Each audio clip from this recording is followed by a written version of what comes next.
तो हेलो दोस्तों, I hope आप सब लोग बढ़िया होंगे। तो आज के इस लेक्चर में डिस्कस करने वाले हैं भैया क्वेश्चन प्रैक्टिस करेंगे, है ना। एक्चुअली हम लोग क्वेश्चन प्रैक्टिस करेंगे जो dynamics of a system of rigid body है, न्यूटोनियन मैकेनिक्स का सेकंड चैप्टर। ठीक है, तो इसका हम लोग करने वाले हैं क्वेश्चन प्रैक्टिस। ऑब्जेक्टिव क्वेश्चंस होंगे इसके अंदर। वही ऑब्जेक्टिव को मल्टीपल चॉइस क्वेश्चन भी कहते हो, एमसीक्यू कहते हो। ठीक है, प्रीवियस ईयर के कुछ क्वेश्चन होंगे एंड ऑल्दो कुछ न्यूमेरिकल्स होंगे, तो इन सब के बारे में भैया डिस्कस करेंगे। ठीक है, चलिए स्टार्ट करते हैं। एंड जानते हो, पहले स्टार्ट करने से पहले कुछ फॉर्मूला डिस्कस करेंगे कि इस चैप्टर के कौन कौन से फॉर्मूला होंगे जो इस टॉपिक में, जो हमारे साथ इस न्यूमेरिकल में साथ देने वाले हैं। ठीक है, तो चलिए स्टार्ट करते हैं। पहले फॉर्मूला डिस्कस करेंगे। तो फॉर्मूले में जो स्टार्टिंग पॉइंट आता है हमारा, वो टॉर्क से स्टार्ट करते हैं, है ना। ये जो टॉपिक की स्टार्ट होती है हमारी, वो टॉर्क से स्टार्ट होती है, क्योंकि dynamics of a rigid body से पहले हम लोग dynamics of a system of particles के बारे में पढ़ते हैं। एंड उसका हमने पूरा थियोरेटिकल पार्ट पढ़ लिया, डायनेमिक्स ऑफ रिजिड बॉडी का भी थियोरेटिकल पार्ट पढ़ लिया, ऑल्दो हमने इलास्टिसिटी भी कवर कर ली है। ठीक है, एंड उसके साथ साथ में हमने dynamics of a system of particles के एमसीक्यू पार्ट्स को कवर अप कर लिया है, उसके क्वेश्चन प्रैक्टिस हमने कर लिए हैं। ठीक है, और उसका लिंक आपको डिस्क्रिप्शन बॉक्स में मिल जाएगा, आप चाहो तो उसको जाके देख सकते हो। ठीक है, एंड आज के इस टॉपिक में जो डायनेमिक्स ऑफ रिजिड बॉडी है, रिजिड बॉडी से स्टार्ट करते हैं पहले टॉर्क। ठीक है, तो उसमें बेसिक सा जो फॉर्मूला होता है टॉर्क का, टॉर्क को आप टाउ से दिखाते हो इस तरीके से। एंड इसका जो पहला फॉर्मूला होता है वो इस तरीके से होता है, आर क्रॉस एफ।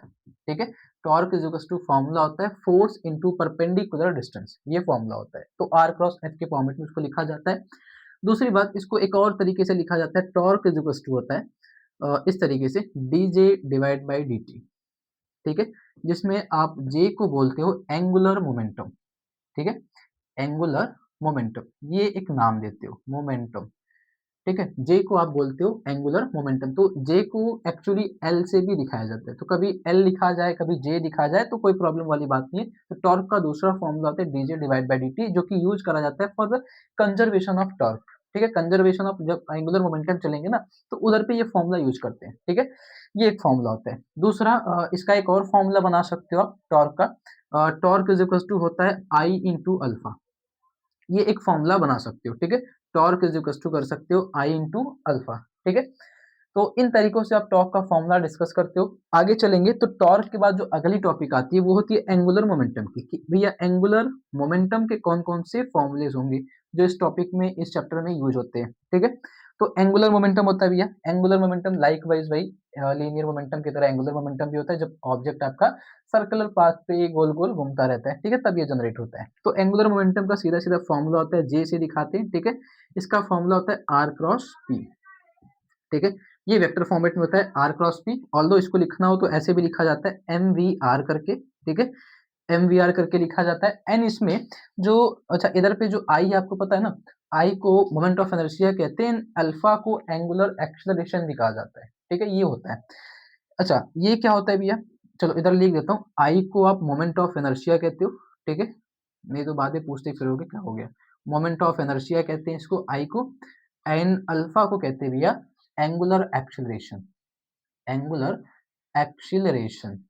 ठीक है, अच्छा इधर से एक फॉर्मूला बनाते हैं एम बी आर से, देखो तो ये तो पी हो जाता है, कि पी का फॉर्मूला होता है एम इंटू वी, तो यहीं से बना लेते एम बी आर करके। ठीक है, इसमें जो v दिख रहा है, इस v का एक फॉर्मूला होता है, v is equal to R into omega के फॉर्मेट में भी इसको लिखा जाता है। एंड जब इसको r इंटू ओमेगा के फॉर्मेट में लिखते हो भैया, तो ये इस तरीके का फॉर्मेट बनाता है, इस तरीके से m, देखो v की जगह पे r into omega and r, तो इसका जो वैल्यू बनता है एम आर स्क्वायर ओमेगा। तो इधर से एक फॉर्मूला बनाते हैं एम आर स्क्वायर ओमेगा का, j इज इक्वल टू होता है M are square omega. And एक फॉर्मूला और होता है एम आर स्क्वायर, ये मोमेंट ऑफ इनर्शिया के बराबर होता है ना। एक्चुअली जो ये एम आर स्क्वायर होता है भैया, ये एम आर स्क्वायर को ही कहते हैं मोमेंट ऑफ इनर्शिया। ऐसे लिखते हैं, ऐसे लिखते हैं तो गड़बड़ हो जाएगा। आई इज इक्वल टू होता है भैया एम आर स्क्वायर, जिसको आप बोलते हो मोमेंट ऑफ एनर्जिया, एनर्जिया। ठीक है, तो इधर से एम आर स्क्वायर को एक और फॉर्मेट में कन्वर्ट कर सकते हो, J is equal to I into omega. तो ये फॉर्मूला जो मैं लिख रहा हूँ, ये सारे फॉर्मूलेज आपको, मतलब इन सारे फॉर्मूलेज पे डायनेमिक्स ऑफ रिजिड बॉडी के अंदर आपको क्वेश्चंस देखने को मिल जाएंगे। ठीक है, इसके बाद की जो टॉपिक आती है वो होती है आपकी काइनेटिक एनर्जी से रिलेटेड। ठीक है, इसके बाद आता है भैया काइनेटिक एनर्जी से टॉपिक, कि काइनेटिक एनर्जी क्या होता है। तो जब डायनेमिक्स ऑफ रिजिड बॉडी में चलते हैं तो इसमें ट्रांसलेशनल मोशन भी करा जाता है, ऑल्दो रोटेशनल मोशन भी करा जाता है। ठीक है, तो अगर हम ट्रांसलेशनल काइनेटिक एनर्जी निकालते हैं, ठीक है, ट्रांसलेशनल और एक निकालेंगे भैया rotational. Rotational kinetic energy rotational, ठीक है। तो जब काइनेटिक एनर्जी ट्रांसलेशनल वाली निकालते तो ट्रांसलेशनल में कैसे लिखते हैं, सिंपल सा फॉर्मूला होता है हाफ mv², ये करके लिखा जाता है, ठीक है। एंड जब रोटेशनल काइनेटिक एनर्जी लिखनी होती है तो इस तरीके से लिखा जाता है हाफ I⍵², इस फॉर्मेट में लिखा जाता है, ठीक है। ये जो फॉर्मूला होता है जिसमें मास को I में कन्वर्ट करते हैं, V को ओमेगा से कन्वर्ट करते हैं, ठीक है। तो इस तरीके से फॉर्मूलेस को डिस्कस करा जाता है। एंड आगे काइनेटिक एनर्जी के बाद अगली जो टॉपिक आती है वो हमारी होती है मोमेंट ऑफ इनर्शिया की, ठीक है। मोमेंट ऑफ इनर्शिया की ये जो मेन टॉपिक है इस चैप्टर का होता है, मतलब इस चैप्टर का मेन टॉपिक एक्चुअली यही होता है, मोमेंट ऑफ इनर्शिया, जिसका फॉर्मूला होता है I = mr²। नॉर्मल कंडीशन में तो यही फॉर्मूला होता है मोमेंट ऑफ इनर्शिया का, ठीक है।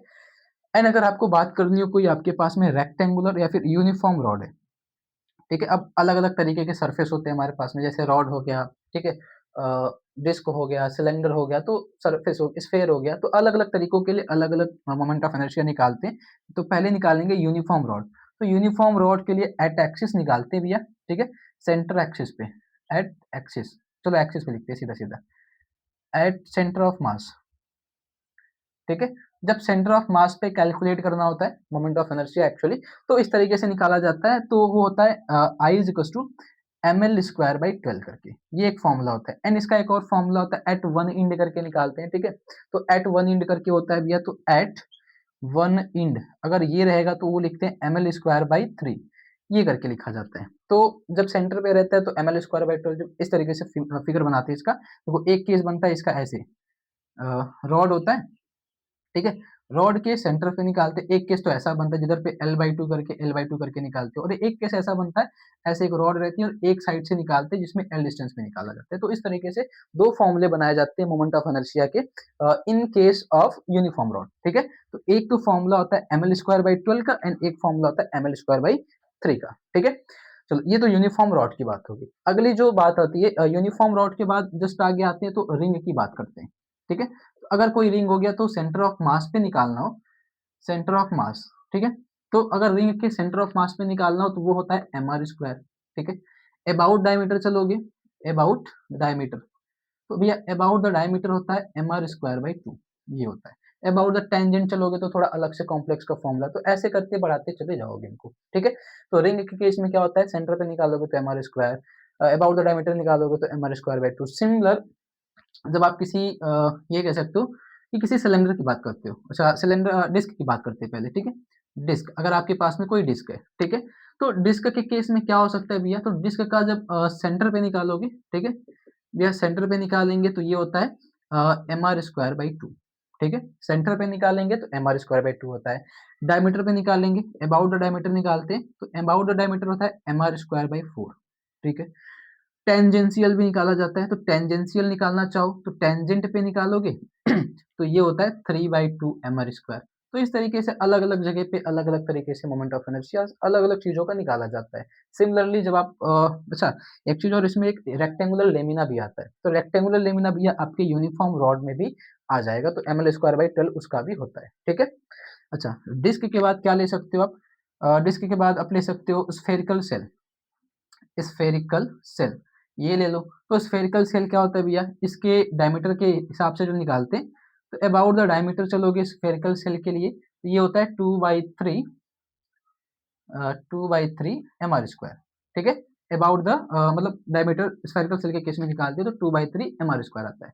सिमिलरली आप जब टेंजेंट पे निकालते हो इसके, तो टेंजेंट पे आता है 5/3 mr², ठीक है। ये स्फेरिकल सेल का केस होता है। एंड ऑल्सो ऐसे ही करके हमारे पास में और भी बहुत सारे फॉर्मूले होंगे, जैसे आप सॉलिड स्फेयर की बात करते हो, ठीक है, सॉलिड स्फेयर की बात कर लो, तो सॉलिड स्फेयर का केस क्या होता है भैया, तो सॉलिड स्फेयर के केस में अबाउट द डायमीटर निकालोगे, डायमीटर के केस में, ठीक है। तो अबाउट द डायमीटर चलते हो तो सॉलिड स्फेयर का डायमीटर होता है 2/5 mr², ठीक है। अबाउट द टेंजेंट चलोगे, ठीक है, टेंजेंट, तो टेंजेंट के हिसाब से चलोगे भैया तो 7/5 mr², इस तरीके से निकाला जाता है 7/5 mr²। तो इस तरीके से करके बहुत सारे तरीके होते हैं ये मोमेंट ऑफ इनर्शिया निकालने के अलग अलग चीजों के, ठीक है। About the diameter 2/5, about the tangent 7/5 mr², ठीक है। तो इस तरीके से आप मोमेंट ऑफ इनर्शिया कैलकुलेट करते हैं। फिर उसके बाद एक टर्म आता है जिसको आप नाम देते हो, जो कि एक इंपॉर्टेंट रोल रखता है, जिसको आप बोलते हो radius of gyration, radius of gyration, भैया एक इंपॉर्टेंट रोल लगता है इस मोमेंट ऑफ इनर्शिया के अंदर।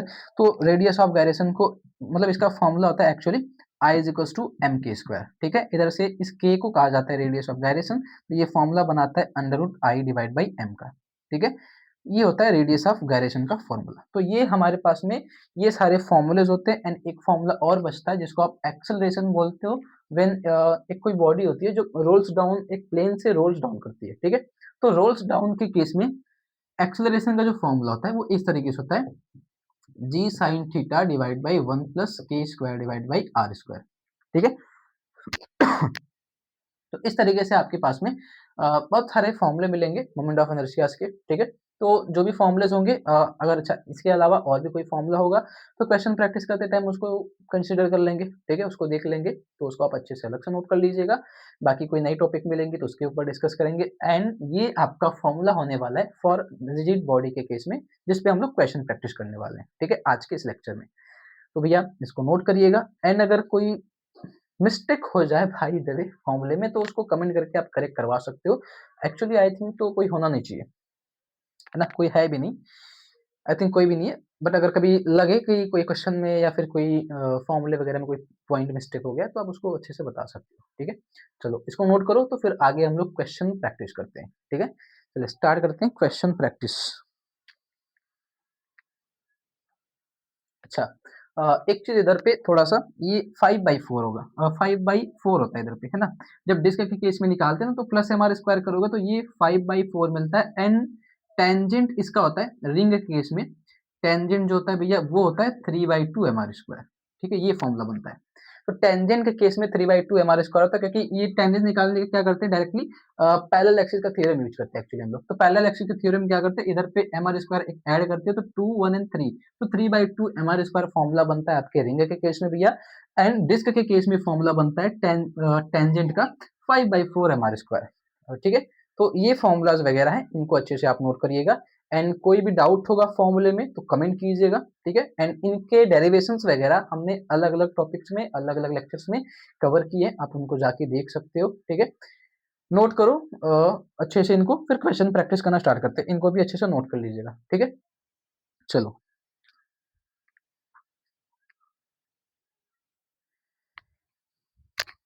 चलिए आगे हमारे पास में ये कुछ फॉर्म क्वेश्चंस हैं, ठीक है। अब यहाँ से हम लोग क्वेश्चन प्रैक्टिस करना स्टार्ट करेंगे।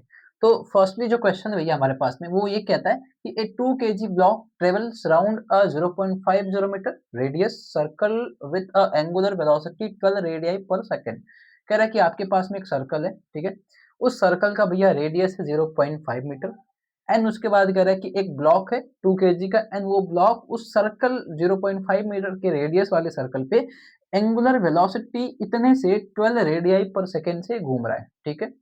The magnitude is of its angular momentum about the centre of circle. तो आपसे पूछा भैया एंगुलर मोमेंटम का वैल्यू बताओ। तो एंगुलर मोमेंटम क्या होता है भैया, तो अगर आपको याद हो तो हमने एंगुलर मोमेंटम के कई सारे फॉर्मूले लिखे थे। एक तो लिखा था हमने आई ओमेगा करके, ठीक है। एक फॉर्मूला लिखा था हमने एम आर स्क्वायर ओमेगा करके, एक फॉर्मूला लिखा था आर क्रॉस पी करके, ठीक है। ये हमने एक फॉर्मूला और लिखा था एम वी आर करके। ये हमारे पास में फॉर्मूले थे एंगुलर मोमेंटम के, ठीक है। अब इनमें से कौन सा वाला फॉर्मूला अप्लाई करना है, तरह सोचो तो क्या क्या वैल्यू दिया है आपके पास में, मास है, ठीक है, आपको एम की वैल्यू कंसीडर करने के लिए बोला है, ठीक है। रेडियस दे के रखा है भैया तो आर की वैल्यू आपको दे के रखा है। विद द एंगुलर वेलोसिटी है तो एंगुलर वेलोसिटी का मतलब कह रहा है कि एंगुलर वेलोसिटी जो होती है उसको ओमेगा से दिखाते हैं, तो ये देखा है, ठीक है। तो एम दिया है, आर दिया है, ओमेगा, तो कौन से फॉर्मूले में एम आर ओमेगा दिख रहा है तुमको, सीधी सीधी बात है भैया ये वाला फॉर्मूला है एम आर स्क्वायर ओमेगा का। तो सीधा सीधा इसी फॉर्मूले पे अप्लाई करेंगे, J is equal to M R square omega. Mass भैया आपके पास में कितना बोल रहा है, कितने केजी का मास है, 2 kg का मास है, ठीक है।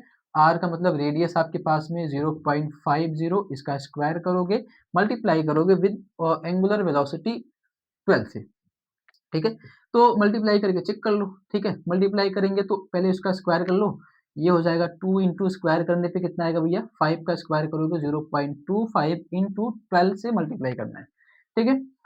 आगे 2 से मल्टीप्लाई करो तो 5 हो जाएगा, तो ये हो जाएगा 12 इंटू 0.50, ठीक है। एन फिर से मल्टीप्लाई करोगे तो ये आएगा 12 25 60, तो 6.0। ठीक है, ये आएगा आपका एक्चुअली में आंसर। तो मतलब टोटल मल्टीप्लीकेशन करोगे तो ये आएगा 6। तो ऑप्शन नंबर देख लो किसमें 6 आंसर दिख रहा है, तो सीधी सीधी बात है भैया, option number first is the 6 kilogram metre square per second. तो इसका यूनिट भी इधर से आपको पता चल जाएगा कि एंगुलर मोमेंटम जो होता है उसकी यूनिट होती है kilogram metre square per second. मास का किलोग्राम, मीटर स्क्वायर, ठीक है, एन पर सेकेंड। रेडियस है तो पर सेकंड अपना चलेगा, रेडियस पर सेकंड होता है। ठीक है, तो इस तरीके से आप क्वेश्चंस को देखो, समझो क्या क्या वैल्यूज दे के रखा है, क्या पूछा है और उनका क्या फॉर्मूला होता है, हम कितने फॉर्मूले जानते हैं उनके बारे में।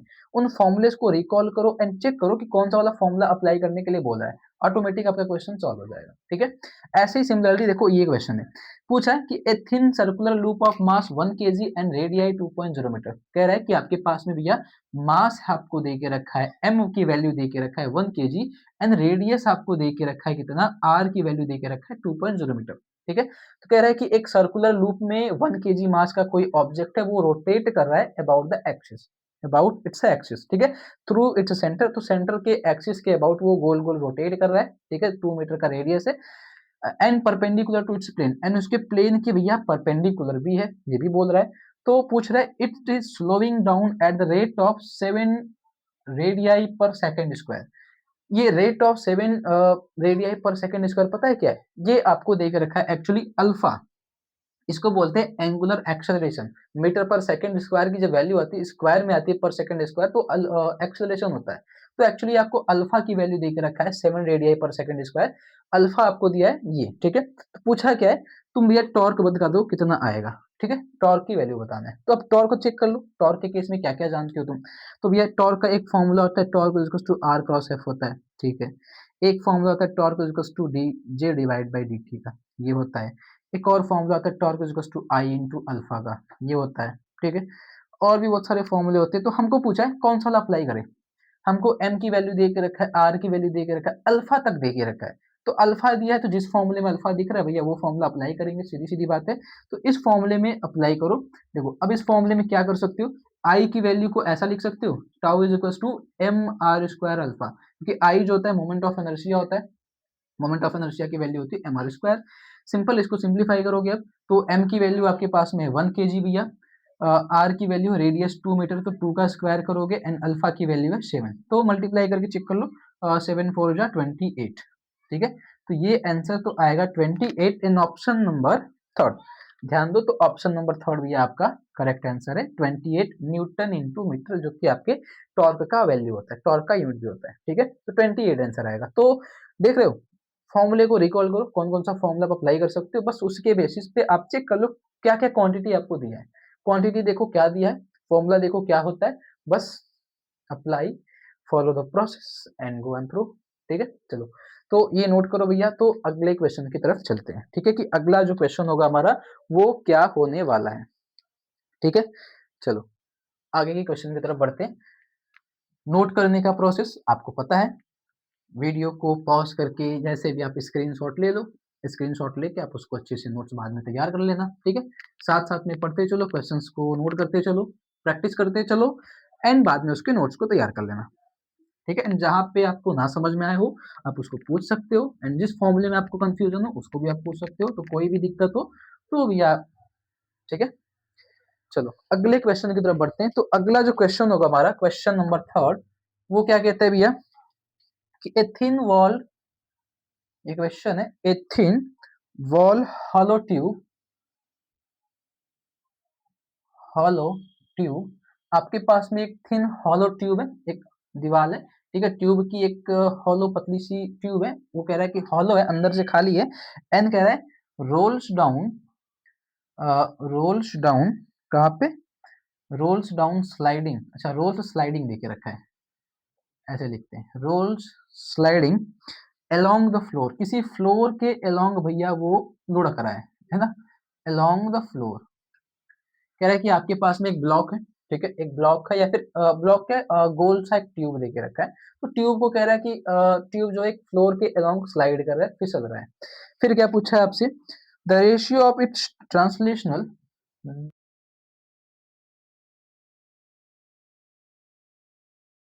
It's translational, the ratio of its rotational kinetic energy and translational kinetic energy. Rotational and translational kinetic energy will be, पूछा है कि इसके translational and rotational kinetic energy का रेशियो बताना है, एंड ऑप्शन भी आपको दे के रखा है, अच्छा खासा ऑप्शन दे के रखा है, 1 2 3 एंड 4, 1/2। चलो, ये आपके पास में क्वेश्चन है, कह रहा है कि आपके पास में एक ऑब्जेक्ट है, ठीक है, उस ऑब्जेक्ट का मतलब वो कोई बात नहीं है, वो रोल्स डाउन कर रहा है, फ्लोर पे सरक रहा है, फिसल रहा है, तो मतलब वो चल रहा है, चलता फिरता ऑब्जेक्ट है भैया, तो मतलब वो गोल गोल घूम रहा है, तो रोटेशनल मोशन, आगे बढ़ रहा है तो ट्रांसलेशनल, ठीक है। तो अब पूछा है कि उनके translational and rotational kinetic energy का रेशियो बताना है। तो भैया रोटेशनल काइनेटिक एनर्जी जो होती है, के आर लिखते हैं, ठीक है, के आर मतलब रोटेशनल काइनेटिक एनर्जी, तो ये जो होती है आई हाफ आई ओमेगा स्क्वायर इस फॉर्मेट में लिखा जाता है। उसके बाद इसमें जो आई होता है उसको लिखा जाता है एम आर स्क्वायर, एंड जो ओमेगा होता है उसकी वैल्यू होती है भैया omega is equals to V divide by R, ये होता है ओमेगा की वैल्यू, ठीक है। सिमिलरली जब आप काइनेटिक ट्रांसलेशनल एनर्जी की बात करते हो, ट्रांसलेशनल मोशन में काइनेटिक एनर्जी की बात करते हो, तो उसका फॉर्मूला होता है half M B square, and इन दोनों का रेशियो निकालने के लिए पूछा, तो पहले इसको सिंप्लीफाई कर लो, वैल्यू रख के सिंप्लीफाई करोगे तो क्या मिलेगा, हाफ आई की वैल्यू रखो एम आर स्क्वायर, ठीक है, ओमेगा की वैल्यू रखो, ये इसको भी आर ही कर लो, अच्छा ये ऐसे लिखते हैं, चलो ओमेगा की value v divide by R है ना, तो v divide by R, and ये स्क्वायर में तो स्क्वायर करते हैं, तो इसको सिंप्लीफाई करोगे भैया तो M are square into V square divide by are square, तो आर स्क्वायर से आर स्क्वायर कैंसिल आउट, ये हो जाएगा एम वी स्क्वायर, ठीक है। सिमिलरली जब ट्रांसलेशन में हमने लिखा था तो वो था हाफ एम वी स्क्वायर, तो इन दोनों का रेशियो निकालने के लिए पूछा है, तो K rotational K translational is equal to half M V square divide by भैया हाफ एम वी स्क्वायर करोगे तो कैंसिल आउट वैल्यू 1। तो इस तरीके से आप क्वेश्चंस को अटेम्प्ट करना, ठीक है।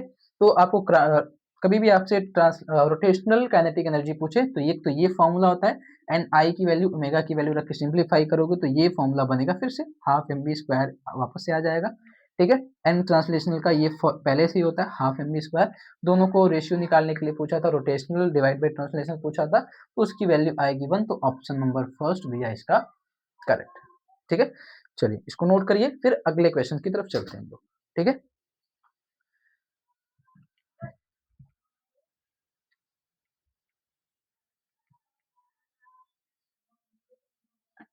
चलिए अगला जो क्वेश्चन होगा हमारे पास में वो क्या है, कह रहा है कि ए हुप रोल्स, मतलब हुप मतलब कुछ एक प्रकार का सब्जेक्ट है, एक ऑब्जेक्ट है, कह रहा है कि वो रोल कर रहा है with constant velocity, with constant velocity, कह रहा है कि भैया एक हुप है, कांस्टेंट वेलोसिटी से रोल कर रहा है विदाउट स्लाइडिंग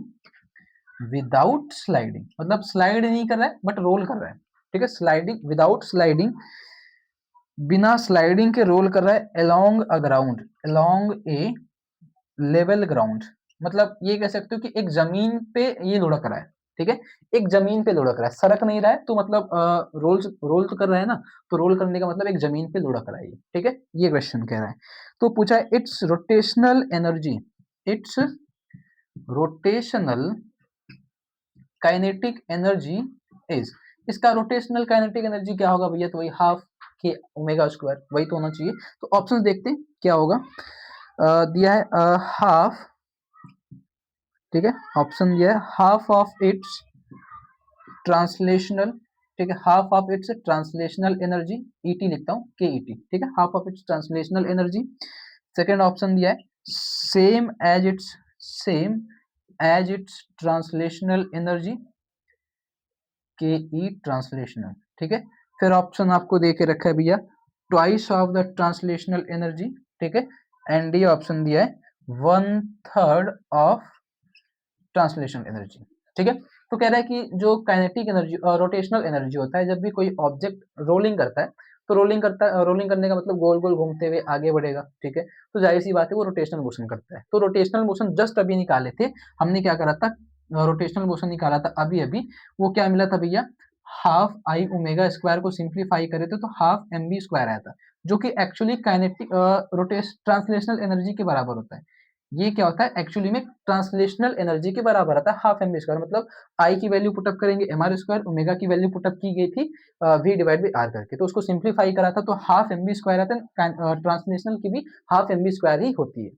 तो पूछा गया है तुमसे अब कौन सा वाला ऑप्शन सही है भैया, ये तो सेम सेम आ रहा है, ये दोनों translational and rotational energy same same होती है जब रोटेशनल मोशन करता है, ठीक है। तो हाफ कह रहा है तो हाफ तो नहीं हो सकता, ट्वाइस कह रहा है दुगना, ये भी नहीं है, वन थर्ड भी नहीं है, and option number C is the correct, B is the correct, ठीक है।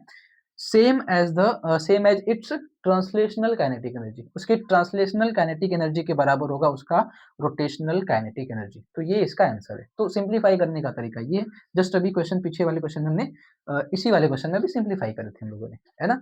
तो वो सिंप्लीफिकेशन उसका वही रहेगा, तो ये आएगा same as its kinetic energy of translational motion, ठीक है। तो ये इनको नोट कर लो, फिर आगे चलते हैं नेक्स्ट क्वेश्चन की तरफ, ठीक है। चलो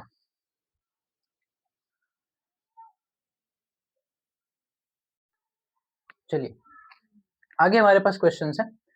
वो क्वेश्चन कह रहा है भैया कि an ice skater, ice skater आप देखे होगे, वो नहीं होता है बर्फ के टाइम पे स्केटर होता है जिसके ऊपर बैठ के ऐसे सरकते हैं ना, वो आइस स्केटर। तो कह रहा है कि आइस स्केटर है, अब तो इतने जानकार हो यार तुम लोग, with the moment of inertia I not, तो कह रहा है कि आइस स्केटर है जिसका मोमेंट ऑफ इनर्शिया भैया I nought, is spinning with angular speed omega nought.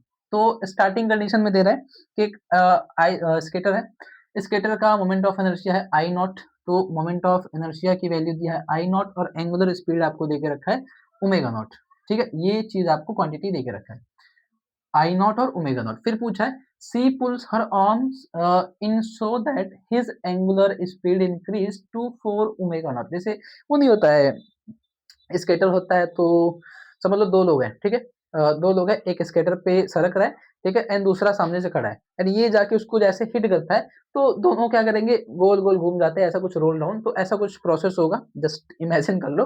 तो कह रहा है कि सी पुल्स हर आर्म्स, तो कोई होगी, ठीक है, वो उसके आर्म्स में जाती है, मतलब चलो क्या समझाना तुमको, ये तो जानते ही हो, in so that angular speed increase कर रखी, इसकी एंगुलर स्पीड जो था भैया वो 4 ओमेगा नॉट से इंक्रीज कर जाती है, and now the moment of inertia is, तो मोमेंट ऑफ इनर्शिया पूछ रहा है, मतलब कह रहा है कि कोई लड़की होगी, ठीक है, वो आइस स्केटर पे है खड़ी, सरक रही है, एंड सरकते हुए जाती है किसी और के पास, ठीक है, एंड उसको जब पकड़ती है तो वो घूम जाती है, रोल कर जाती है, घूम जाती है, एंड जैसे ही घूमती है तो जो लड़का खड़ा होता है घर पे, उसका जो एंगुलर स्पीड है वो 4 ओमेगा नॉट से इंक्रीज कर जाता है, एंड फिर आगे पूछा है तो उसका मोमेंट ऑफ इनर्शिया बता दो क्या होगा। तो सिंप्लीफाई करने का तरीका एक ही है भैया, before the angular momentum and after the angular momentum का फॉर्मूला लगा लो, ठीक है। बिफोर एंगुलर मोमेंटम, क्योंकि आपको moment of inertia and angular velocity दे के रखा है, एंगुलर स्पीड, तो यूज कर सकते हो आप by conservation of angular momentum, conservation of angular momentum, ये इसलिए यूज कर सकते हो क्योंकि आपको एंगुलर स्पीड देके रखा है एंड उसका मोमेंट ऑफ इनर्शिया देके रखा है, तो उस कंडीशन में आप ये यूज कर सकते हो, एंड इसका फॉर्मूला क्या बनेगा I one omega one is to I two omega two. तो स्टार्टिंग कंडीशन में आई वन आपके पास में आई नॉट है, एंड ओमेगा वन क्या है ओमेगा नॉट, ठीक है, ये कहे वो तो कह ही रहा है क्वेश्चन में दिया है।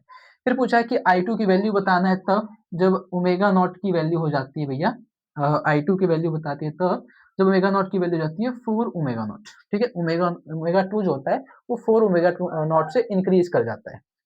तो सिंप्लीफाई कर लो, इनको इधर भेजो डिवाइड करेगा तो I two is equal to हो जाएगा I nought omega nought divide by 4 omega nought, omega से ओमेगा गया तो ये हो जाएगा I two is equal to I nought divide by 4, सीधी सीधी बात है, I two is equal to omega nought I nought divide by 4, तो भैया सीधा दिख रहा है मेरे को option number 4 is the correct answer, ठीक है। तो इस तरीके से आप इसको सिंप्लीफाई करना।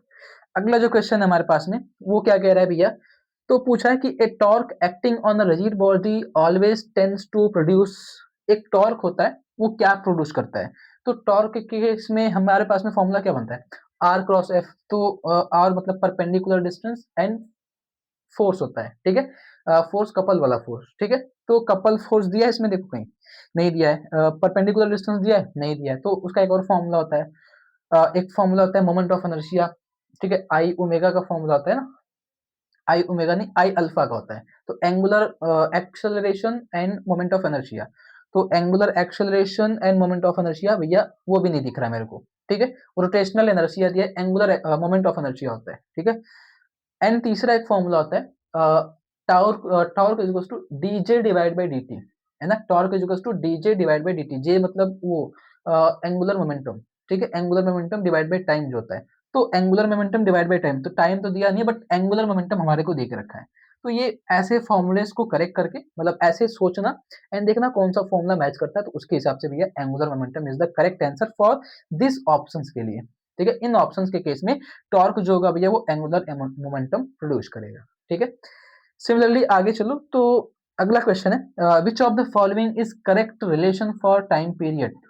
टाइम पीरियड, ये तो सिंपल हार्मोनिक मोशन का, ये तो नेक्स्ट चैप्टर का क्वेश्चन है, वेव मोशन का क्वेश्चन है। ये लास्ट वाला चैप्टर है ना वेव मोशन, उसमें तुमको ये फॉर्मूला पढ़ने को मिलता है। चलो दे दिया, कोई दिक्कत नहीं है। Which of the following is correct relation for the time period, तो टाइम पीरियड के हिसाब से कौन सा रिलेशन सही है, तो ये तो करेक्ट एकदम, 2 pi under root L divide by G, and ये साउंड वाले चैप्टर में भी पढ़ के आते हो तुम लोग 11th क्लास में। एंड सिमिलरली एम के, इसको चेंज करोगे ग्रेविटेशनल एक्सेलरेशन को काइनेटिक, इसको कहते हैं रेडियस ऑफ गायरेशन, तो ये भी करेक्ट है। और भैया ये भी करेक्ट है, ये तो करेक्ट है। तो भैया ऑल ऑफ दिस, तो इसका जो आंसर होगा ना वो ऑल ऑफ दिस, तो ये टाइम पीरियड के केस में ये तीनों के तीनों फॉर्मूले सही है। क्या क्या फॉर्मूला है, 2 pi under root L divide by G, 2 pi under root M divide by K, ठीक है, 2 pi under root M plus M S divide by S, ठीक है, डिवाइड बाई के, स्पिनिंग का केस है। तो ये सारे फॉर्मूलेस इसके करेक्ट है, तो all of this is the correct answer, ठीक है। तो इसको नोट करो, फिर अगले क्वेश्चन की तरफ चलते हैं भैया, इसका अगला क्वेश्चन क्या हो सकता है, ठीक है। चलो,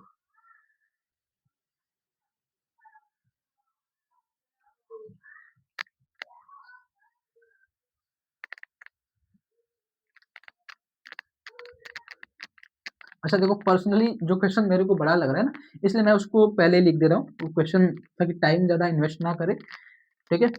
अपने को एक एक डेढ़ घंटे के अंदर सारा ये चैप्टर खत्म करने का है, तो ऐसे ही करेंगे, ठीक है, मस्त इंजॉयमेंट के साथ में, ठीक है। चलो अगला क्वेश्चन देखते हैं भैया। अगला जो क्वेश्चन है हमारे पास में वो क्या कहता है, तो अगला क्वेश्चन है, अपने पास कितने क्वेश्चन हो गए, 7। तो 8 नंबर क्वेश्चन है भैया, बोल के रखा है the angular momentum of a rigid body, the angular momentum of a rigid body. अच्छा तुम लोग को मेरी राइटिंग समझ में तो आती है ना,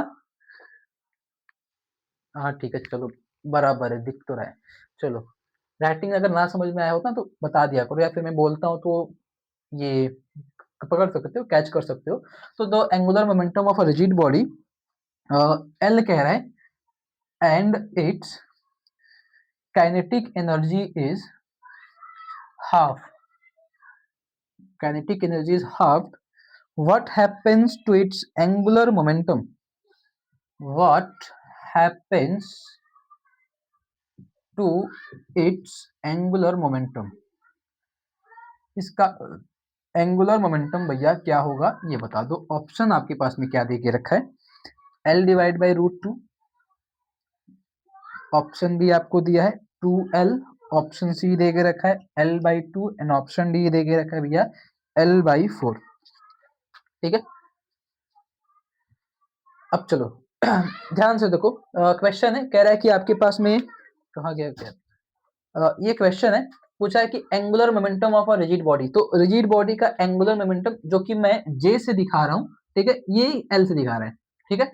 जे या एल मैंने पहले ही बोला था कि जे से भी दिखा सकते हो, एल से भी दिखा सकते हो, तो एंगुलर मोमेंटम एल के बोल रहा है भैया, and the kinetic energy is half, उसकी जो काइनेटिक एनर्जी है वो हाफ है, ठीक है, ठीक है, कोई दिक्कत नहीं है। What happens to its angular momentum, तो एंगुलर मोमेंटम क्या होगा, सीधी सीधी बात है, फॉर्मूला क्या होता है एंगुलर मोमेंटम का, तो काइनेटिक एनर्जी का भी वैल्यू पुटअप करना है ना, तो काइनेटिक एनर्जी के केस में पहले वैल्यू चेक करेंगे। तो काइनेटिक एनर्जी जो होता है भैया वो होता है हाफ आई ओमेगा स्क्वायर, इधर से करेंगे, ठीक है। क्योंकि जो हमारे पास में एंगुलर मोमेंटम होता है वो आई ओमेगा होता है, एंड यहीं से आई दोनों साइड में मल्टीप्लाई करके हम ये काम कर सकते हैं, सिंप्लीफाई कर सकते हैं। तो काइनेटिक एनर्जी को बोला था कि वो हाफ करना है, ठीक है, तो इसको हाफ कर लो, काइनेटिक एनर्जी इज हाफ, तो हाफ कर लिया भैया हमने। हाफ करने के बाद दोनों साइड में, अच्छा एक काम करो, पहले दोनों साइड में आई से मल्टीप्लाई कर लेते हैं, आई से मल्टीप्लाई कर लो एंड उसके बाद half I square omega square हो जाएगा, ठीक है। तो इसको आप कंसीडर कर सकते हो, देखो ये वैल्यूज तो हो जाएगी, देखो आई को हटा सकते हैं, ऐसा कर सकते हैं, काइनेटिक एनर्जी इंटू आई, ये हो जाएगा half I omega, I square omega square को ऐसा लिख सकते हो एल स्क्वायर, ठीक है, इस फॉर्मेट में। अब काइनेटिक एनर्जी जो होती है भैया वो हाफ एम बी स्क्वायर होती है ना, हाफ एम बी स्क्वायर भी होती है, एंड ये जो आई होता है इसको एक फॉर्मेट में भी और लिखा जा सकता है एम बी आर के फॉर्म में। इधर से एल की वैल्यू निकालो, तो एल की वैल्यू क्या बनेगी, सिंप्लीफाई करोगे तो ये कह रहा है हाफ करना है, तो हाफ तो कर ही सकते हैं हम लोग, 1/2 करो तो 1/2 से 1/2 कैंसिल आउट, तो एल स्क्वायर इज टू आई, आई तो नहीं आने वाला है आई थिंक, ये तो आई नहीं आएगा, ठीक है। आई नहीं आएगा तो क्या हो सकता है भैया,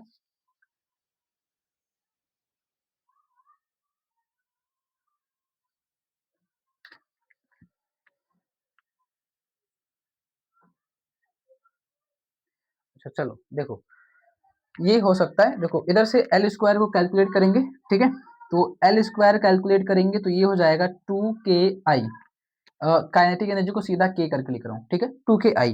अगला काम, इधर से एल स्क्वायर को कैलकुलेट करो तो एल हो जाएगा अंडर रूट में 2k आई के बराबर, ठीक है, ये काम कर सकते हो।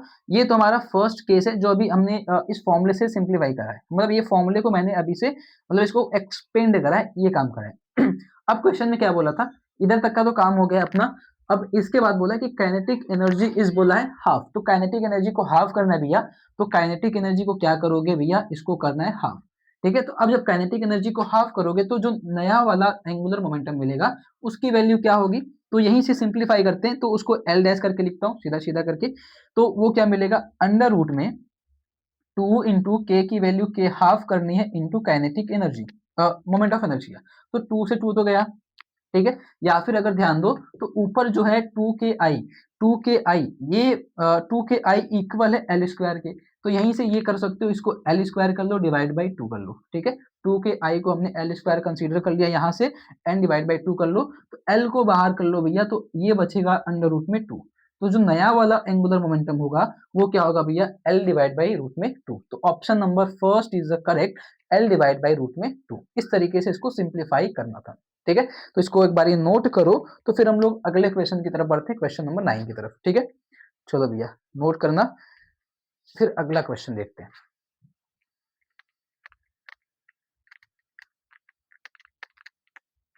अब इसका अगला क्वेश्चन क्या होगा, चलो, तो अगला 8 के बाद 9 क्वेश्चन हमारे पास में, वो बोल रहा है मास इन लीनियर मोशन, ठीक है, मास इन लीनियर मोशन, ये बोला है mass in linear motion is analogous, is mass in linear motion is analogous, क्या पूछ रहा है भैया, in rotational motion, rotational motion, options आपको दे के रखा है, वेट,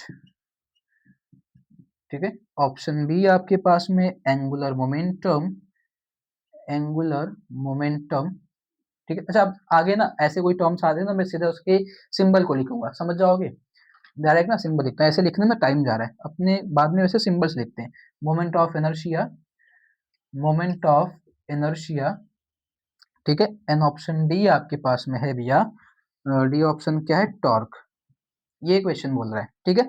अब करने को क्या है, ध्यान से देखो, कह रहा है कि मास इन लीनियर मोशन, तो कह रहा है कि is analogous in rotational motion, जैसे एनालोगस का मतलब जैसे होता है, ठीक है, उसी तरीके से सिमिलरली होता है, तो मास इन लीनियर मोशन मतलब लीनियर मोशन में मास को आप मास ही कहते हो, एम से डिनोट करते हो, अगर आपको मोमेंट ऑफ इनर्शिया का चैप्टर याद होगा, रेडियस ऑफ गायरेशन, उधर पे मैंने ये चीज बताया था एनालोगस वाली चीज, जब आप मोमेंट ऑफ इनर्शिया कैलकुलेट करते हो and radius of gyration calculate करते हो, तो भैया उधर पे मोमेंट ऑफ इनर्शिया को स्टार्टिंग में ही मैंने बताया था रोटेशनल एंड ट्रांसलेशनल मोशन के अंदर, कि जब ट्रांसलेशनल मोशन चलती है भैया तो मास को मास कंसीडर करते हैं, वेलोसिटी को v से लिखते हो, ठीक है, मोमेंटम को p से लिखा जाता है जिसको लीनियर मोमेंटम बोलते हैं, सिमिलरली काइनेटिक एनर्जी को आई एम बी स्क्वायर से करके लिखते हैं, सिमिलर जब हम रोटेशनल मोशन में जाते हैं तो मास को मोमेंट ऑफ इनर्शिया से कंसीडर करते हैं, एंगुलर मोमेंट लीनियर मोमेंटम को एंगुलर मोमेंटम कहते हैं, लीनियर वेलोसिटी को एंगुलर वेलोसिटी ओमेगा से दिखाते हैं,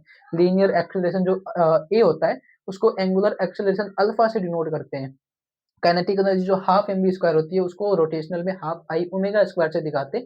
तो वही पूछा था कि लीनियर मोशन में भैया अगर मास होता है तो रोटेशनल मोशन में मास को किससे डिफाइन करते हैं, तो भैया उसको मोमेंट ऑफ इनर्शिया से डिफाइन करा जाता है। जैसे अगर आपको जस्ट अभी याद हो तो काइनेटिक एनर्जी का हमने फॉर्मूला लिखा था हाफ एम बी स्क्वायर एक बारी, और एक बारी लिखा था हाफ आई ओमेगा स्क्वायर।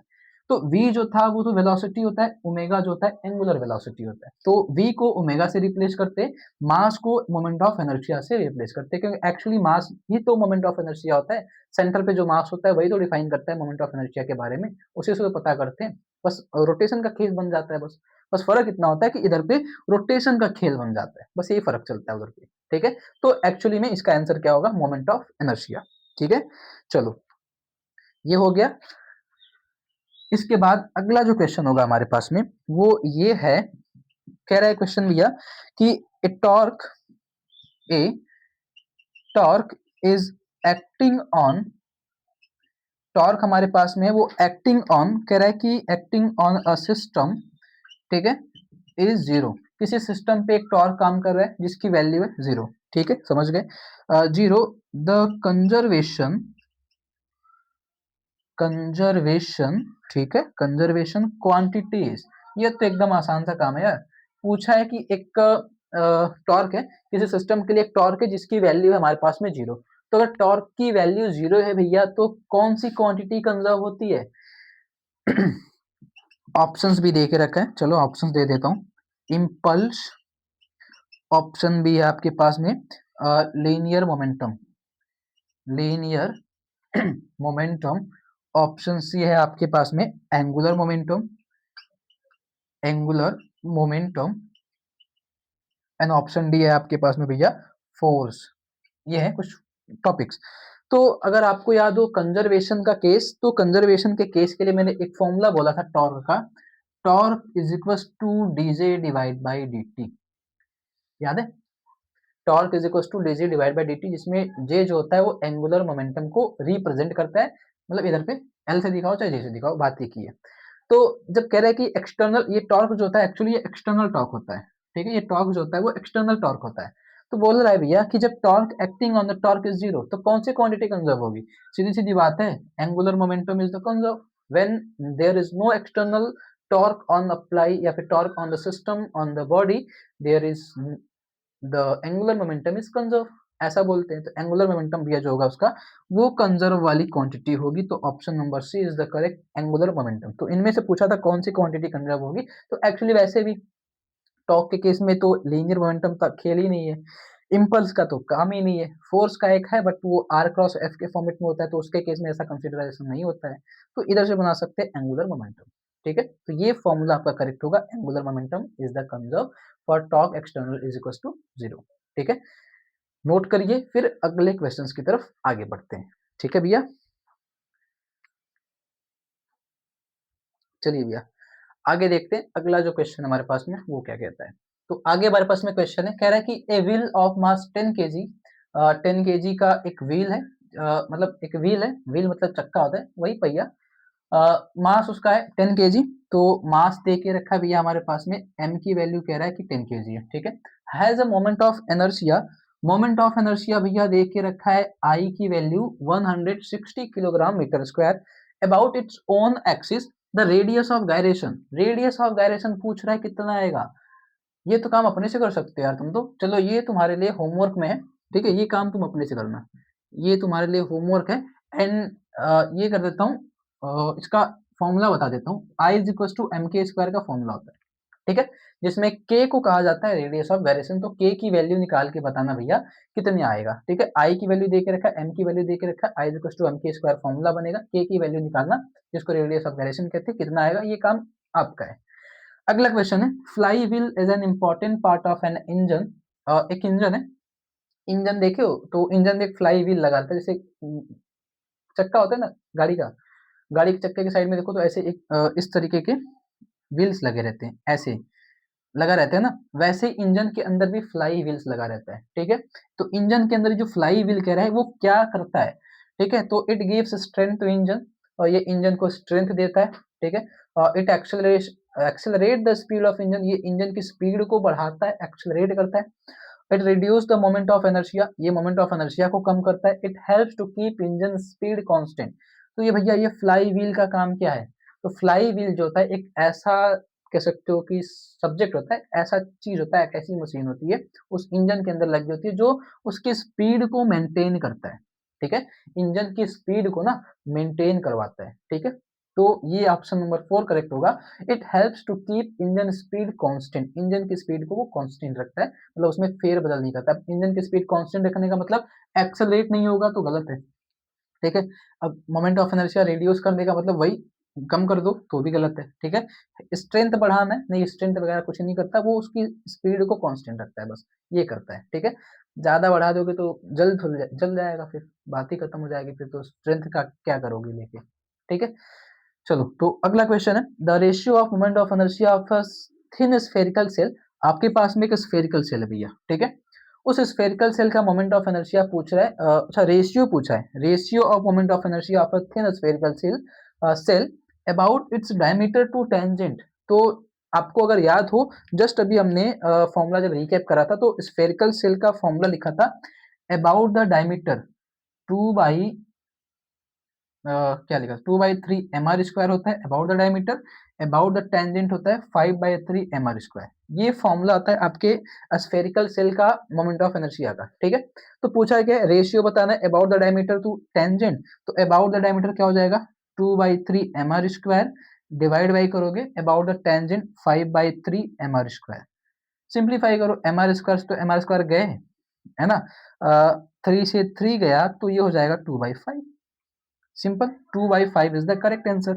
तो दिख तो रहा है, option number first is the correct answer 2/5, तो ये इसका रेशियो आएगा। तो ऐसे भी क्वेश्चंस आएंगे।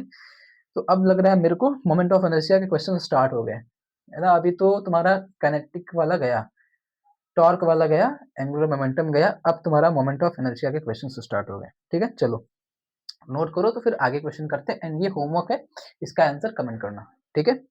चलो नहीं आएगा तो पूछना, बता दूंगा उसको, ठीक है। चलिए भैया आगे के क्वेश्चंस देखते हैं। आगे क्वेश्चंस हमारे पास में क्या होने वाले हैं, उनको सिंप्लीफाई करेंगे।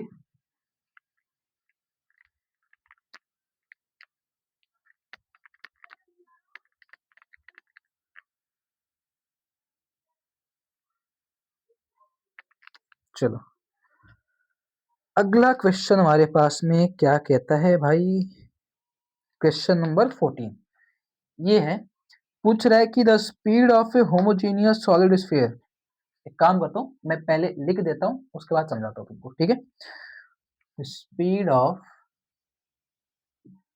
Homogeneous solid sphere after rolls down an inclined plane of vertical height h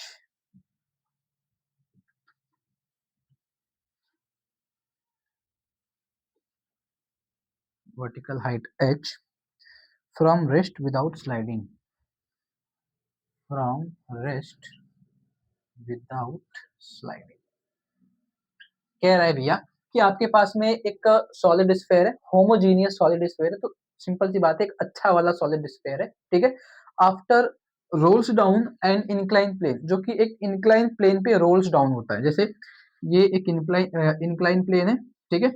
इस पे एक होमोजीनियस क्या कह रहा है, सॉलिड स्फेयर है। तो ये सपोज करो एक सॉलिड स्फेयर है जो कि इसकी हाइट से h हाइट पे रखा गया है, ठीक है। ये रोल्स डाउन करके भैया इसको नीचे आने का है, ठीक। ये आपके पास में ये काम है। चलो ये थीटा होता है यार। अब क्या कह रहा है, ऑप्शन पूछा क्या है, स्पीड बताना है, ठीक है। तो रेस्ट विदाउट स्लाइडिंग ऑप्शंस क्या दे के रखें उसके हिसाब से हम इसको सिंप्लीफाई करेंगे, ठीक है। तो ये दे के रखा है √10/7 GH, ये दिया है, ठीक है, कोई दिक्कत नहीं है।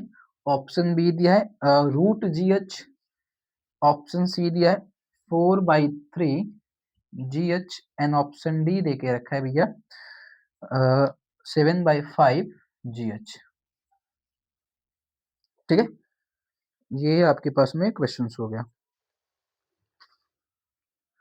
चलो, अब जो क्वेश्चन हमारे पास में बनता है, ठीक है, अब उसके हिसाब से देखा जाए अगर, तो ध्यान दो, कह रहा है कि ये जो हमारे पास में स्लाइड है, इस स्लाइड पे जब ये सॉलिड स्फीयर को रोल्स डाउन कराओगे भैया, तो रोल्स डाउन कराने के बाद जब ये नीचे पहुंचेगा, रोल्स डाउन कराने के बाद ये जब नीचे पहुंचेगा, ठीक है, जमीन से जब टकराएगा, तो टकराने के बाद रुकेगा, जाहिर सी बात है। एंड जब ये चलना स्टार्ट करेगा तो गोल गोल घूमते हुए आगे बढ़ेगा, तो रोटेशनल मोशन करेगा, तो उसकी रोटेशनल काइनेटिक एनर्जी बनेगी।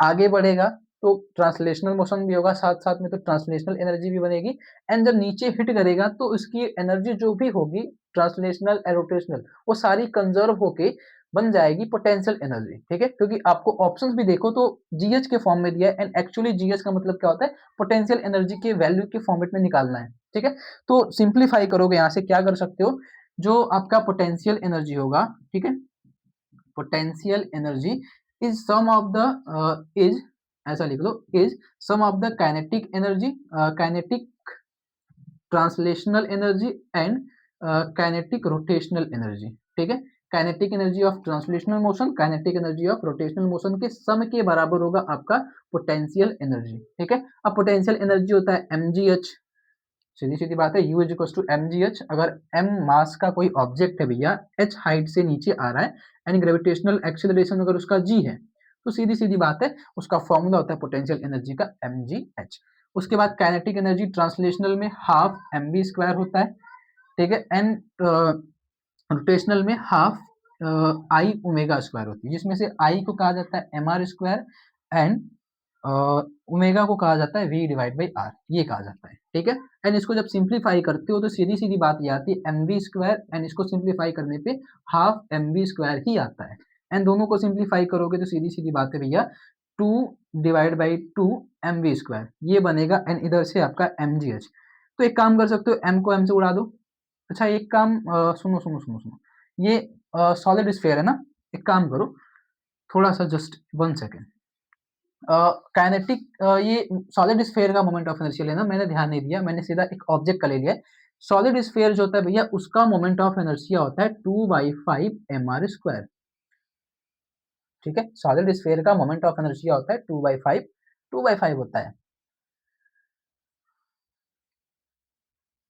किसके हिसाब से लेना है, moment of inertia is equal to 7/5 आना चाहिए। एक तो होता है 7/5 और एक होता है 2/5, एक होता है 7/5, एक होता है 2/5। चलो ठीक है, 2/5 mr² ही लेते हैं, अबाउट द उसके सेंटर वाला। ठीक है, अबाउट द डायमीटर, इसके डायमीटर वाला, ये अबाउट डायमीटर का होता है, अबाउट डायमीटर। हमारे पास में दो मोमेंट ऑफ इनर्शिया होता है, एक होता है 7/5 का और एक होता है 2/5 का। तो 7/5 का टेंजेंट के हिसाब से होता है, बट ये रोलिंग डाउन करके नीचे जाता है तो सेंटर के हिसाब से लेते हैं, डायमीटर के हिसाब से। तो 2/5 mr², तो इसकी जो वैल्यू होगी मोमेंट ऑफ इनर्शिया की, वो एक्चुअली पुटअप करेंगे हम लोग 2/5 mr² का। ठीक है, बाकी ये एज इट इज रहेगा, तो 2/5 mr² का, एंड ये v/r का होल स्क्वायर, ये करेंगे।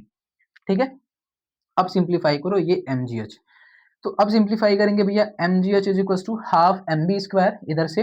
ठीक है, इसमें से क्या कर सकते हो, 2 से 2 गया तो ये हो जाएगा 1/5 mr², एंड ये v² डिवाइड बाई r²।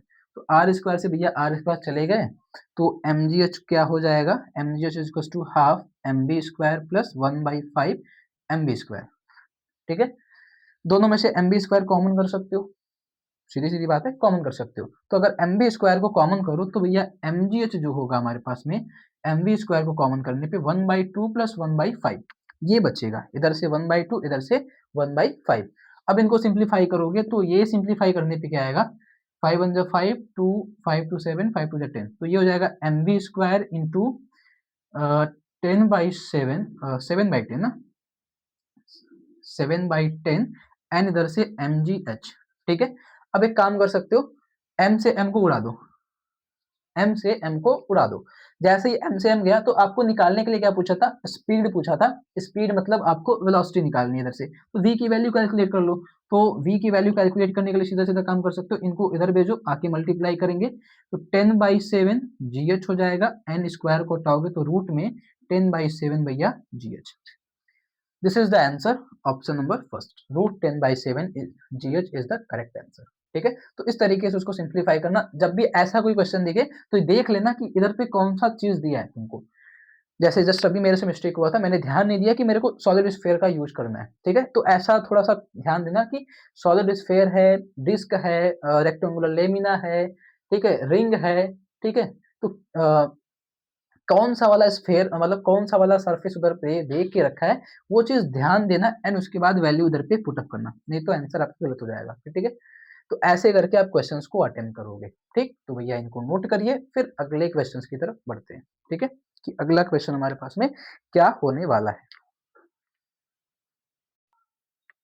चलिए, अगला जो क्वेश्चन हमारे पास में देखो क्वेश्चन नंबर 15 क्या कहता है भैया कि constant torque acting on a uniform circular wheel, एक यूनिफॉर्म सर्कुलर व्हील है जिसके ऊपर एक टॉर्क लग रहा है, it angular momentum from L naught to 4 L naught, इसका जो एंगुलर मोमेंटम होता है वो वेरी कर रहा है एल नॉट से लेके 4 एल नॉट तक। ठीक है, इन 4 सेकेंड टाइम भी आपको देके रखा है, तो द मैग्नीट्यूड ऑफ टॉर्क, सीधी सीधी बात है भैया, टॉर्क का पूछा है and angular momentum and time देके रखा है, तो डी जे डी एल करो, चलो D L divide by D T बना लेते हैं। ठीक है, फॉर्मूला सीधा सीधा।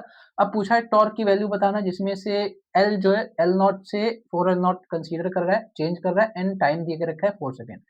ये तुम्हारा होमवर्क। फॉर्मूला वो है, क्वेश्चन इधर है, ऑप्शन है, क्वेश्चन आपका होमवर्क है। सीधा सीधा क्या करना भैया, डी एल आपको डी एल निकालना है ना, तो एल नॉट से 4 एल नॉट में कंसीडर करना है, माइनस कर लेना 4 एल नॉट में से एल नॉट को एंड टाइम से डिवाइड कर देना, आंसर देखना क्या आता है। ठीक है, तो ये क्वेश्चन आप अपने से अटेम्प्ट करना, देखना इसका आंसर क्या आता है। नेक्स्ट क्वेश्चन की तरफ चलते हैं। चूज द करेक्ट स्टेटमेंट, इनमें से correct statement, choose the incorrect statement होना चाहिए भैया, choose the incorrect statement.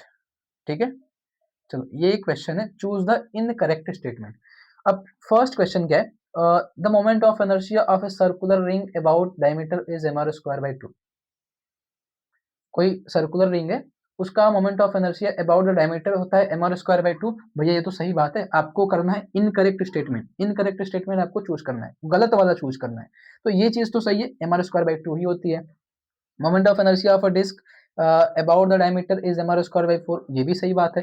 Disc का मोमेंट ऑफ इनर्शिया डायमीटर के अबाउट mr स्क्वायर बाई 4 ही होता है।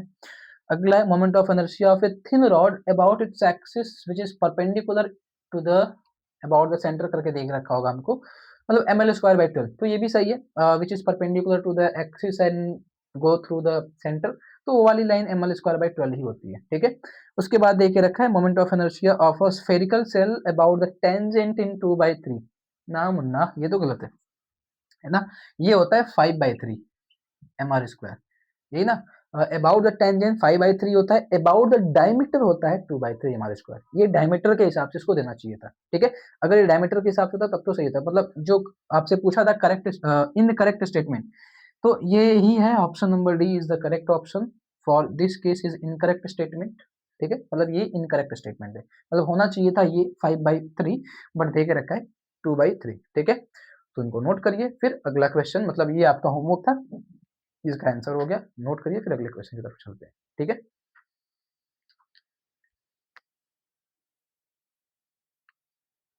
चलिए, अगला क्वेश्चन हमारे पास में भैया कि पूछा है 17 नंबर क्वेश्चन है, an incline plane makes an angle 30 degree, एक इंक्लाइन प्लेन है। ठीक है, इंक्लाइन प्लेन 30 डिग्री का एंगल बनाता है with the horizontal solid sphere rolling down in this incline plane.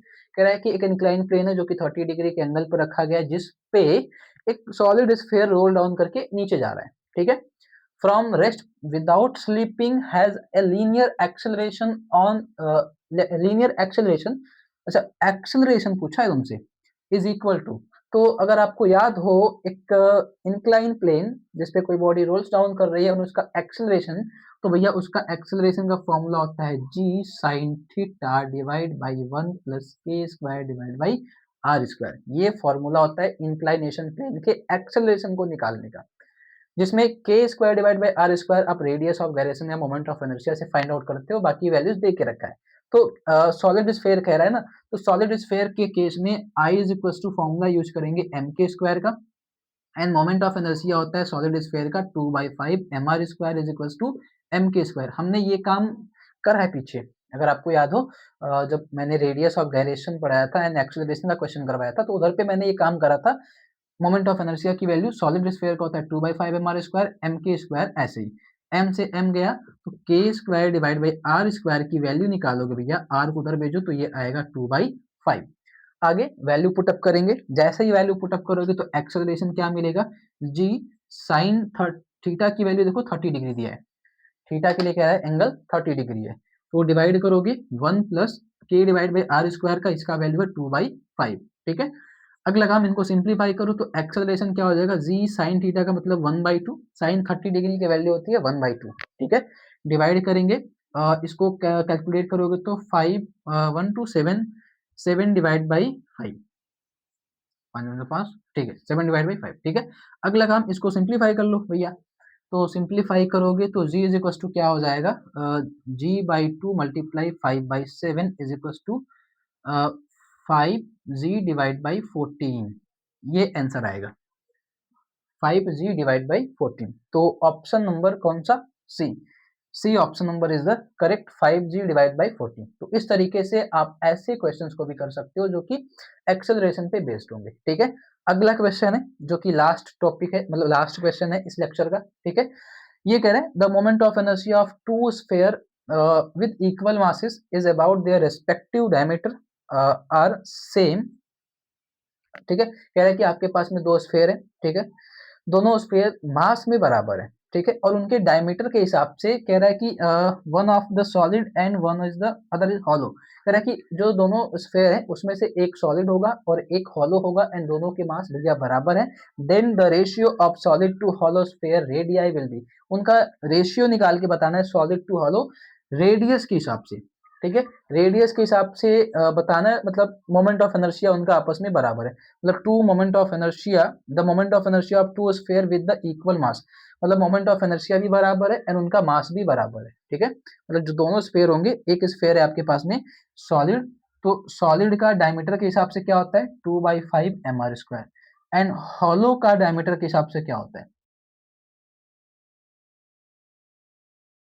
As a, मतलब उसके हिसाब से दिखता है फिर, अगर डायमीटर के हिसाब से लोगे तो सेम जैसा स्फेरिकल सेल का डायमीटर होता है ना, सेम सेम होता है आपके हॉलो स्फेयर का भी, मतलब अगर डायमीटर का हिसाब देखो तो डायमीटर जैसा होता है स्फेरिकल सेल का, वैसा ही इसका भी डायमीटर होता है हॉलो स्फेयर का। ठीक है, तो हॉलो स्फेयर का डायमीटर क्या हो जाएगा 2/3 एम आर स्क्वायर, मतलब हॉलो स्फेयर का diameter 2/3 M are square is same as the spherical shell के डायमीटर के हिसाब से। ठीक है, दोनों का डायमीटर सेम होता है।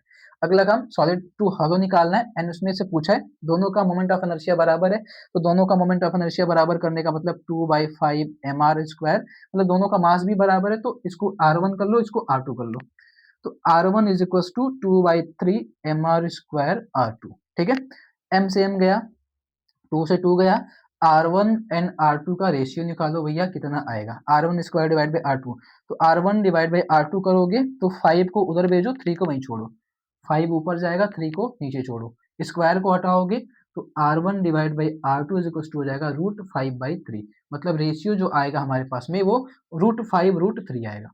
ठीक है, √5 √3 का रेशियो बनेगा। तो ऐसे क्वेश्चंस को इस तरीके से करा जाता है। ठीक है, तो आपकी टॉपिक यहीं पे खत्म, मतलब आज का जो टॉपिक था हमारा MCQ part of the dynamics of a rigid body, जिसके क्वेश्चंस कैसे बन सकते हैं, ये थे उनके क्वेश्चंस। ठीक है, बाकी और जो क्वेश्चंस होते हैं जिसमें आप इस फॉर्मूले पे हर एक ऑब्जेक्ट का एक्सेलरेशन निकालते हो, ठीक है, इस फॉर्मूले पे हर एक ऑब्जेक्ट का रेडियस ऑफ गायरेशन निकालते हो, वो मैंने पहले ही करवा दिया था इन लेक्चर, जब मैं लेक्चर करवा रहा था तो लेक्चर में ही मैंने इनके क्वेश्चंस उधर पे करवा दिए थे। ठीक है, तो मैंने वो क्वेश्चंस इधर पे कंसीडर नहीं करा है। ठीक है, उन क्वेश्चन को मैं इधर पे नहीं करवाया इसलिए। ठीक है, बाकी और अगर कोई क्वेश्चन हो जो आपको नहीं आ रहा हो तो आप जरूर पूछिएगा। ठीक है, एंड कोई भी डाउट हो भैया उसको भी पूछ सकते हो। ठीक है, कुछ ना समझ में आया तो उसको कमेंट कर देना। बाकी अगर वीडियो अच्छा लगा हो तो लाइक कीजिएगा। ठीक है, मिलते हैं नेक्स्ट वीडियो में, तब तक के लिए धन्यवाद।